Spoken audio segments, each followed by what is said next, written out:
अस्सलाम वालेकुम, नमस्कार, सत श्री अकाल एंड गुड इवनिंग। मैं हूं अर्ज़ काज़मी और आप हमेशा की तरह से देख रहे हैं पॉइंट ऑफ व्यू। हमारे साथ हैं जी उमेश अग्रवाल जी। बहुत शुक्रिया सर कि आज आप आए। Thank you so much. जय सिया राम। जय Shri Ram sir. Sir, Donald Trump आ चुके हैं, उन्होंने ओथ भी ले लिया है। साथ साथ भारत की तरफ से ये भी कहा जा रहा है कि 18,000 जो आपके लीगल इमिग्रेंट्स हैं उनको वापस ले लिया जाएगा, और कई दूसरी चीजें जिसमें भारत और दुनिया के लिए जो है वो कई मैसेजेस जो है डोनाल्ड ट्रंप के ऑफिस की तरफ से आ रहे हैं। कैसे देखते हैं आप? देखिए, डोनाल्ड ट्रंप जो आए हैं अभी सेकेंड टर्म में, हम्म। उनको एक सोची समझी प्लान के साथ आए हैं।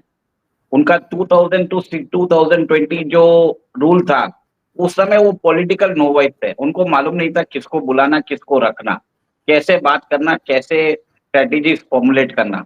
2020 में बोला जाता है कि वहां पे अमेरिका में इलेक्टोरल फ्रॉड हुआ था, जिसके कारण बाइडेन जीते थे। ठीक है, वहां पे वो पोस्टल स्कैम हुआ था। भारत में तो होता नहीं है, हम्म। भारत के इलेक्शन कमीशन ऑफ इंडिया बहुत ही स्ट्रिक्ट है इस मामले में। ऑपोजिशन पार्टीज ने बहुत ट्राई किया टीम इन करने को, पर वो हुआ नहीं। वो एक अलग बात है, छोड़ दीजिए। मेरे हिसाब से तो election commission of India should actually conduct US presidential elections also, अगर फ्री एंड फेयर रखना है तो। आप देखिए 2024 में भी जब आपने देखा था सितंबर पे उन पे जानलेवा अटैक हुआ था, कुछ सेंटीमीटर्स के कारण वो बच गए थे। तो लोगों को लगा this man has been chosen by the God. America में दैट इज, जितना भी वो डेमोक्रेसी बोल दीजिए, it is mostly a Christian dominated democratic country. ठीक है, वहां पे बाइबल ही यूज किया था उन्होंने। ठीक है, आपने भी देखा था, वो अपने आप को सेक्युलर कंट्री बोलते हैं, but it is a Christian secular country. और आपने ये भी देखा था कि जिस हिसाब से अराउंड द वर्ल्ड जैसे लोगों ने, जैसे हमारे भी नीता अंबानी और मुकेश अंबानी गए थे उनसे मिलने के लिए, $1 मिलियन दिया था। भारतीय रुपये में 8.5 करोड़ होता है, और आपके पाकिस्तान के अंदर वो शायद 25 करोड़ रुपया होता है। ठीक है, इतना तो मिलने गए थे। हाँ, आपने बरोबर बताया कि ट्रम्प साहब ने बोला है कि आप 18,000 इलीगल इमिग्रेंट्स जो अमेरिका में हैं, वो आप ले लीजिए। 18,000 नहीं होगा, ज्यादा ही होगा, क्योंकि अमेरिका में तो बहुत भर भर के लोग बैठे हैं। आपके पाकिस्तानी तो शायद 18 लाख भी हो सकते हैं, भरोसा नहीं है, इतने सारे भी हो सकते हैं। तो बिल्कुल हो सकते हैं सर, डेफिनेटली देखिए, जी। तो देखिए, ट्रम्प का फरमान आया, भारत ने इमीडिएटली मान लिया। और आपने देखा कल क्वाड की मीटिंग भी हुई थी। ठीक है, मार्को रूबियो ने बोल दिया कि भारत को वही स्टेटस देना चाहिए जो हमने इसराइल को दिया, हमने जापान को दिया, हमने साउथ कोरिया को दिया। सिंपल बोल दिया कि अमेरिकन वेपन्स मार्केट आप भारत के लिए खोल दो।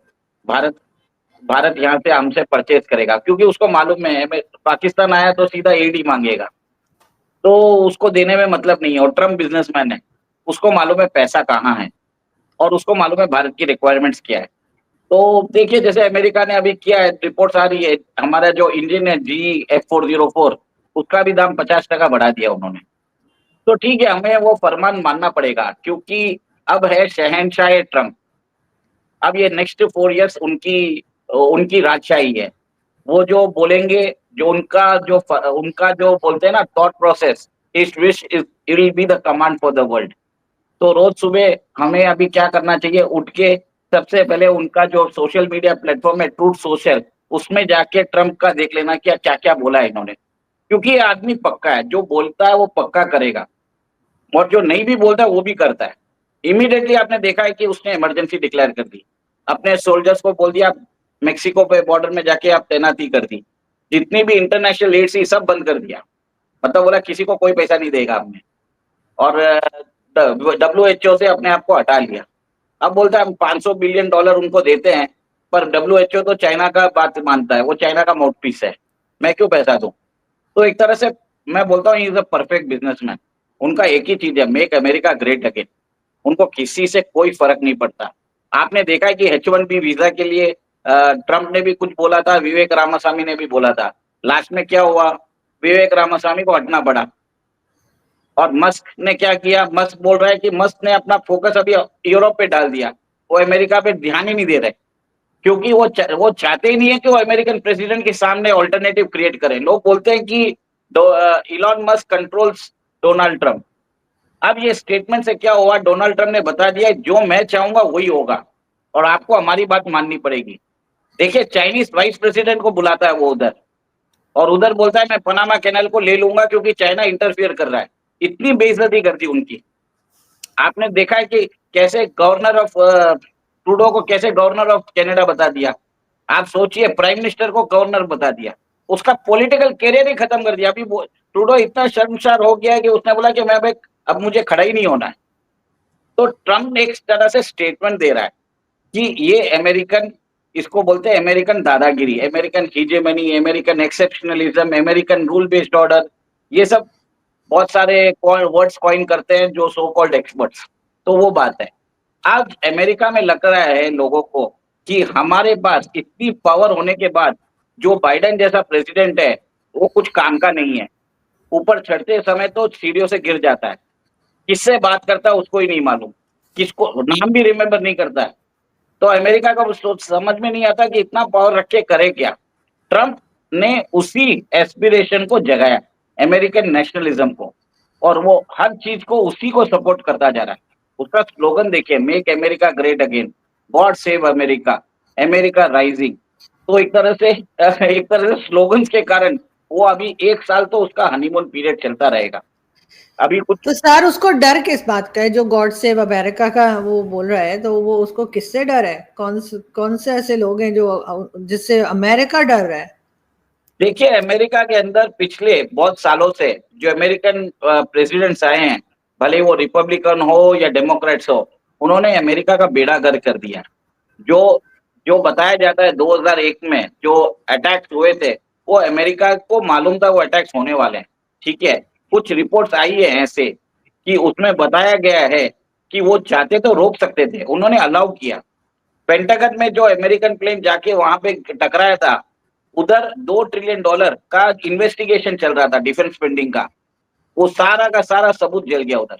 आप सोचिए 2001 में इन्होंने $2 ट्रिलियन का गबन किया था और आज कोई सुनवाई नहीं है उधर। ठीक है, तो अमेरिका के अंदर आपको मैं बता रहा हूं कि उसके बाद वो अफगानिस्तान गए, अफगानिस्तान में $2.26 ट्रिलियन डाला। ठीक है, आपने देखा कि 2008 के जब हाउसिंग क्राइसिस हुआ तब उन्होंने वापस 3.2 ट्रिलियन डाल के छाप के डाल दिया। तो अमेरिका क्या कर रहा है, अपना ग्लोबल पावर यूटिलाइज कर रहा है, सब लोग अपनी दादागिरी करने के लिए। इसके कारण कुछ लोगों को फायदा हो रहा था, जो अमेरिका में हम बोलते हैं गहरा राज्य, शेडो गवर्नमेंट, डीप स्टेट, जो भी बोलते हैं, इन लोगों को फायदा हुआ। उधर फायदा हुआ जैसे टेक कंपनी से। आप देखिए, आपने सुना क्या फेसबुक था 2007 में, सडनली 2008 में कैसे आ गया, इतना पावरफुल कैसे बन गया, ट्विटर कितना पावरफुल बन गया। उसके बाद आपने देखा मिलिट्री इंडस्ट्रियल कॉम्प्लेक्स उनके उनके स्ट्रांग हो गए, उनकी फार्मा कंपनी स्ट्रांग हो गई, उनकी जो जितनी भी ये हॉलीवुड की जो नेटफ्लिक्स है, ये सडनली आ गए। तो एक तरह से इन लोगों ने जाल क्रिएट कर दिया।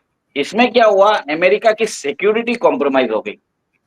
आरजू जी, चाइना आज अमेरिका के अंदर 3,50,000 एकड़ फार्म लैंड ओन करता है।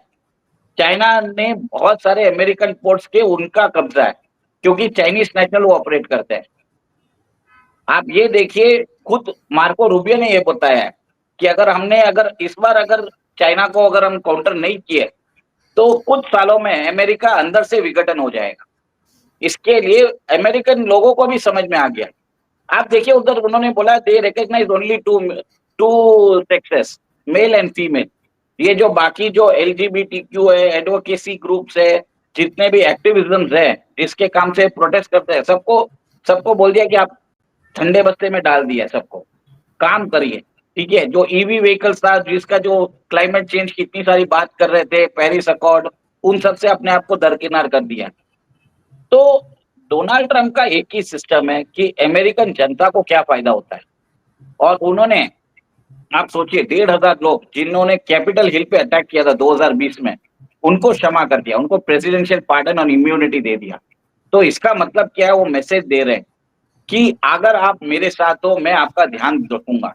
8,000 अमेरिकन डिफेंस पर्सनल जिन्होंने कोविड वैक्सीन नहीं दी थी और उनको ड्यूटी से हटा दिया था, उनको रीइंस्टेट कर दिया। तो एक तरह से सिग्निफिकेंट स्टेटमेंट कर रहे हैं।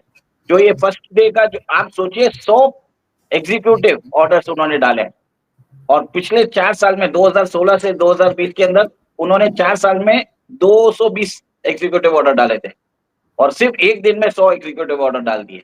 इसका मतलब क्या है कि this is an era of Trump. अब ये शहनशाह ट्रम्प का जमाना है और उसकी बात सबको माननी पड़ेगी।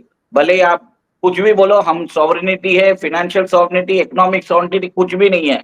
पाकिस्तान पे भी गाज गिरने वाली है, उनको नॉन नेटो एलाई स्टेटस से हटाने वाले हैं, शायद न्यूज आ रही है। मार्को रूबियो ने भी बोल दिया कि पाकिस्तान के ऊपर सैंक्शंस लगा सकते हैं।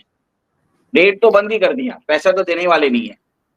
सर वो हम निकाल लेंगे, वो हमारा टैलेंट है, वो आप देख लीजिएगा। पैसा हमारे से वो बंद नहीं कर पाए, इतने सालों में नहीं कर पाए, अब क्या करेंगे। लेकिन सर चाइना के साथ उनके रिलेशंस कैसे रहते हैं, आपको लगता है रहेंगे आगे? देखिए, चाइनीज वाइस प्रेसिडेंट को बुलाते हैं, वो उधर आता है, उनके सामने बोलते हैं कि पनामा कैनाल को मैं वापस ले लूंगा क्योंकि चाइनीज वहां पे है। तो इतनी बड़ी बेइज्जती कौन करता है? बुला के बेइज्जती कौन करता है, बताइए। हम्म। और आपने देखा है कि टिकटॉक के अंदर भी उन्होंने बोल दिया है 75 दिन दे रहा हूँ, इलॉन मस्क को भेज दो, नहीं तो बैन लगा दूंगा। ठीक है। चाइना, जो मार्को रूबियो है, उनके जो फॉरेन सेक्रेटरी है, उन्होंने उनके ऊपर बैन लगा के रखा है। ठीक है। वो मार्को रूबियो के ऊपर उन्होंने बैन हटा लिया। आप सोचिए, उस आदमी जो उनका ट्रम्प का जो फॉरेन मिनिस्टर है, फॉरेन सेक्रेटरी है, सेक्रेटरी ऑफ स्टेट है, उसको बैन करके रखा चाइना ने, इमीडिएटली बैन हटा दिया। हम बोलते थे लॉर्ड जी जिनपिंग, अभी लॉर्ड जी जिनपिंग नहीं है, अभी ओनली लॉर्ड ट्रम्प है। आप समझ जाइए कि कौन स्ट्रांग है, ये समझ में आ गया। ये एक पावर स्टेटमेंट है। अमेरिकन राष्ट्रपति सबसे पावरफुल आदमी होता है। ट्रम्प को अभी समझ में आ गया वो पावर कैसे यूज करना। सेकेंड टर्म में वो बहुत कैलकुलेटिव है। आपने देखा है कि कल वो 100 उन्होंने एग्जीक्यूटिव ऑर्डर साइन किए थे, पत्रकारों से बातचीत कर रहे थे और साइन कर रहे थे। उनकी टीम उन्होंने नवंबर 5 से ही चालू कर दी थी। तो भले ही उन्होंने शपथ नहीं ली, तो उनकी टीम तो काम कर ही रही थी। और एक ही दिन में 100 एग्जीक्यूटिव ऑर्डर डालने का मतलब क्या है? आप सोचिए उसके ऊपर कितना उन्होंने रिसर्च किया होगा ताकि उसको कांग्रेस भी अप्रूव कर सके। बिल्कुल ऐसा ही है। लेकिन सर इंडिया के साथ भी उनके टर्म्स जो हैं काफी हम देख रहे हैं कि बेहतरी की तरफ ही जा रहे हैं, और अभी डॉक्टर जयशंकर भी उस इवेंट में मौजूद थे। तो आपको क्या लग रहा है कि क्या भारत के ऊपर भी, लेकिन सैंक्शंस वगैरह तो तब भी चल रहा था सर, जो ईरान के साथ आप लोग चाबार पोर्ट पे काम कर रहे हैं, उसके ऊपर तो अमेरिका बहुत खुश नहीं है। ऐसा नहीं कि अमेरिका आपकी हर बात से खुश है। तो आपके ख्याल से भारत कैसे इन तमाम इश्यूज को लेकर चलेगा? इसके लिए तो जयशंकर जी है ना उधर। जयशंकर जी संभालने तो किसके लिए गए? आपने देखा उनको फ्रंट रो पे बैठाया है। और भारत भी उनको कुछ देगा, हमको नहीं मालूम पड़ता। अगर कुछ काम के लिए गए हैं तो अमेरिका कुछ ना कुछ आपसे लेगा। मैंने तो बोला ही है, ट्रम्प एक बिजनेसमैन है, वो आपसे कुछ लेगा फिर आपको कुछ देगा। बाइडेन के जैसे नहीं रहेगा। बाइडेन क्या सिर्फ प्रोमिस करता है, कुछ करता नहीं है। जैसे इंजन है, जी के इंजन दिया नहीं। अमेरिका और ट्रम्प के एडमिनिस्ट्रेशन में वो सब क्लियर हो जाएगा। भारत और अमेरिका के बीच में डिफेंस पार्टनरशिप बढ़ेगी।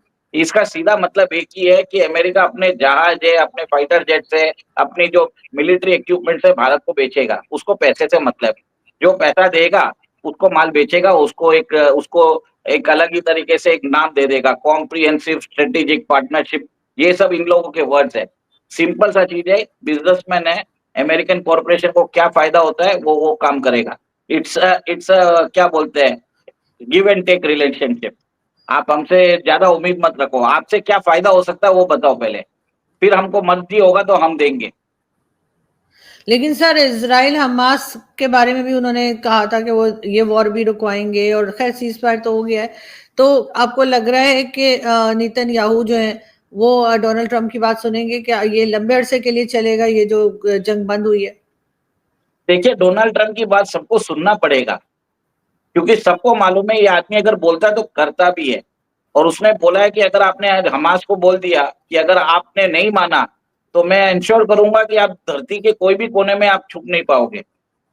तो आपने देख लिया कि जैसे ही फरमान आया ट्रम्प का, दोनों नेतन्याहू और हमास दोनों ही चुपचाप बैठ के उन्होंने टेबल पे आ गए।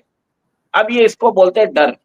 जो शाम से ज्यादा, शाम का डर जो इंपॉर्टेंट होता है ना, लोग बोलते हैं सांप आगने वाला है, आप कर लीजिए।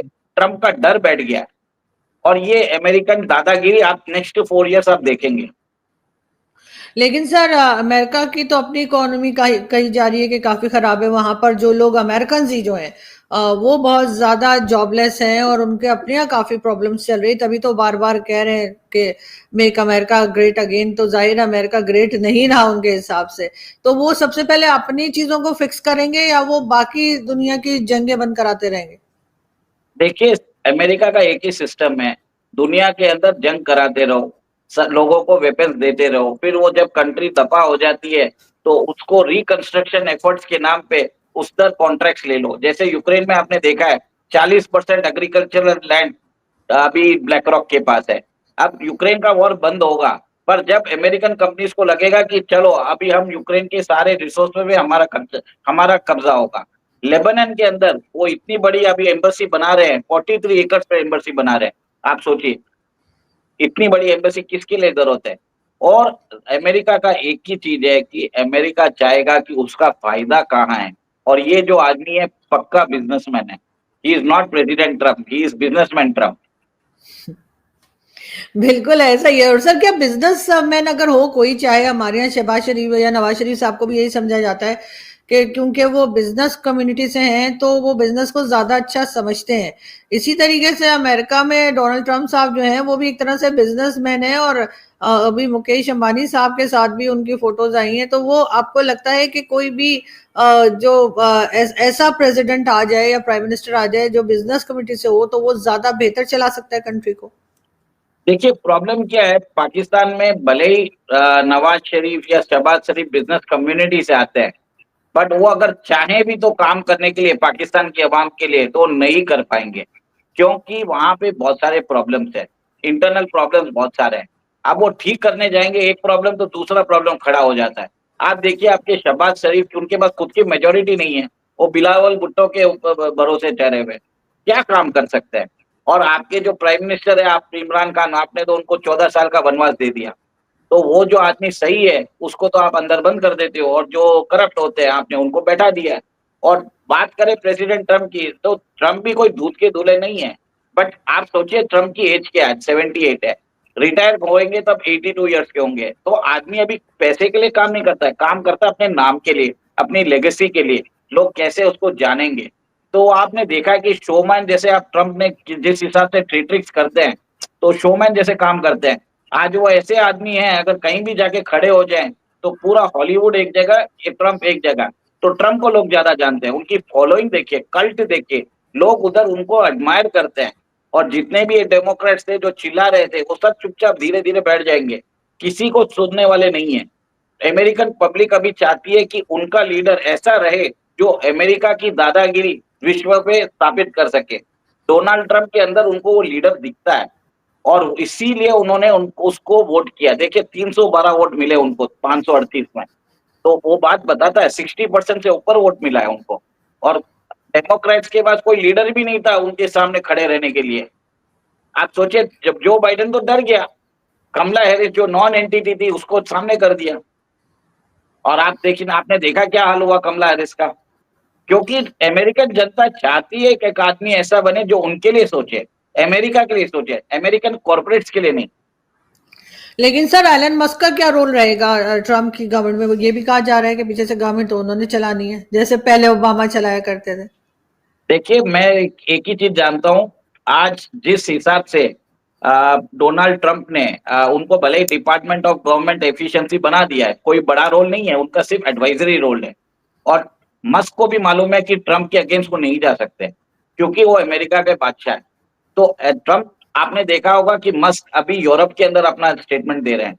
उन्होंने बोला है पाकिस्तान के ग्रूमिंग गैंग्स के बारे में, कीथ स्टार्मर को बोल दिया कि उसको बर्खास्त करो, वहां के राजा को बोल दिया इसको बर्खास्त करो, नया इलेक्शन बनाओ। जर्मनी में वो राइट विंग पार्टी को सपोर्ट कर रहे हैं। ठीक है, तो इसका मतलब क्या है, इलॉन मस्क को समझ में आ गया हमको अमेरिका के अंदर इंटरफियर नहीं करना है, हमको जो भी इंटरफियरेंस करना है हम यूरोप में करेंगे। वो यूरोप में अपना यूटिलिटी वैल्यू बढ़ा रहे हैं। एक तरह से अच्छा ही है, पावर सेंटर्स ऐसा होता है डिस्ट्रीब्यूट हो जाता है, उनका वो फोकस रहेगा यूरोप पे, ट्रम्प रहेंगे अमेरिका में। और आपने जो बरोबर बोला है कि अमेरिकन इकोनॉमी जो प्रॉब्लम में थी, ट्रम्प को कुछ नहीं कराना है, वो कनाडा में एक रेफरेंडम कराएंगे, do you want to join in America. अगर 51% ने बोल दिया यस, तो अमेरिका वो बॉर्डर है ना चेंज हो जाएगा। मेक्सिको में ऐसा एक रेफरेंडम करा दिया, यस आ गया तो उधर भी हो जाएगा। ग्रीनलैंड में करा दिया तो चेंज हो जाएगा। Trump will use his economic might to redraw the borders. वो कोई मिलिट्री नहीं भेजने वाले, वो सबको बताएंगे कि हमारे साथ जुड़ने में आपको क्या फायदा है। और जब अमेरिकन का बॉर्डर बढ़ेगा तो डॉलर्स भी बढ़ेंगे, सारी करेंसी खत्म हो जाएगी, और उनके डॉलर तो हर जगह यूज होते ही हैं।